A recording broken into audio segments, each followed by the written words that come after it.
Assalamualaikum warahmatullahi wabarakatuh. Perkenalkan, nama saya Muhammad Ripan Ferdiansyah, mahasiswa Politeknik Negeri Subang dari Prodi Keperawatan dengan nomor induk 10401018. Pada kali ini saya akan menjelaskan materi kuliah Pendidikan Kewarganegaraan dengan dosen Dr. Ujang Carda, SHMH MIP MAP.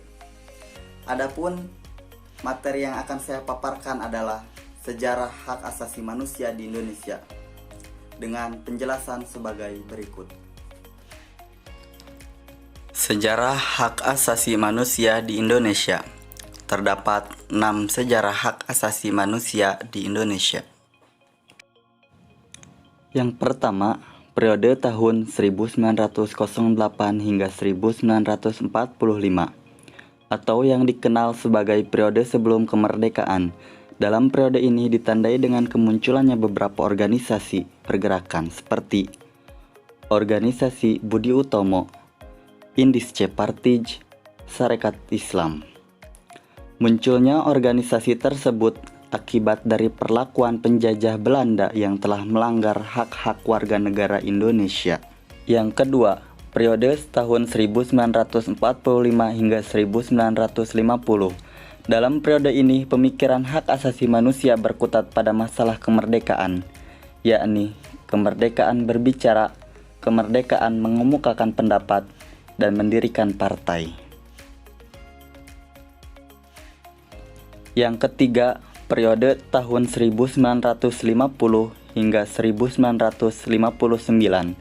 Pada periode ini dianggap sebagai periode masa-masa pasang hak asasi manusia di Indonesia, yang ditandai dengan adanya kebebasan pers, adanya partai-partai baru, adanya pemilihan umum, adanya parlemen dan dewan perwakilan rakyat, dan wacana tentang pemikiran hak asasi manusia di Indonesia. Yang keempat, periode tahun 1959 hingga 1966. Pada periode ini, hak asasi manusia tidak dipandang dengan baik karena adanya pemasungan hak-hak masyarakat di Indonesia seperti hak sipil dan hak politik. Hal ini terjadi dikarenakan pergantian sistem parlementer menjadi sistem demokrasi terpimpin.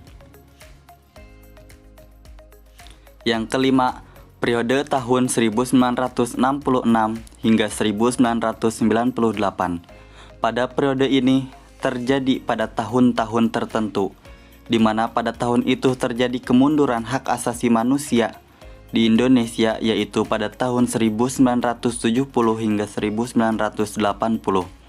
Hak asasi manusia pada saat itu tidak lagi dihormati. Yang terakhir, periode tahun 1998 hingga sekarang. Pergantian dari masa Orde Baru ke masa Reformasi memberikan dampak yang besar bagi pemajuan dan perlindungan hak asasi manusia di Indonesia. Pada periode ini ditandai dengan 2 tahap. Yang pertama, tahap status penentuan, yang ditandai dengan adanya perundang-undangan hak asasi manusia. Yang kedua, tahap penataan aturan secara konsisten. Tidak aneh nampak menjamin, semakin berkembangnya zaman, maka semakin sedikit pula kekerasan terhadap manusia. Tapi nyatanya tidak dengan Indonesia. Di Indonesia banyak sekali kekerasan terhadap manusia. Hal itu mengindikasikan bahwa pemahaman hak asasi manusia di Indonesia ini masih sangat kurang. Oleh sebab itu, saya hanya bisa menyarankan kepada pemerintah agar selalu sigap memberantas segala macam kekerasan terhadap manusia dan berhasil mengedukasikan kepada seluruh masyarakat di Indonesia. Saya hanya bisa berdoa kepada negara Indonesia ini agar segala hukum yang ada di Indonesia ini bisa ditegakkan dengan seadil-adilnya. Terima kasih dari saya. Wassalamualaikum warahmatullahi wabarakatuh.